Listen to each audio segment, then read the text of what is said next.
How to password protect your secondary blog on Tumblr. Hey guys, in this tutorial, I'll show you guys how to do that. First thing first, you can just go ahead and click on the search bar on your web browser, go to tumblr.com, and click on it to log into your account. Once you are already logged in, all you need to do is find your secondary blog. You can do that by clicking on the account section. Somehow, Tumblr does not allow you to password protect your main blog or your primary blog.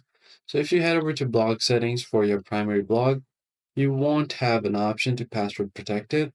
However, if you go to your secondary blog and then click on blog settings, you'll get this pop-up page. And if you scroll down here, you should be finding the password protect option. Just click on this toggle and turn it on.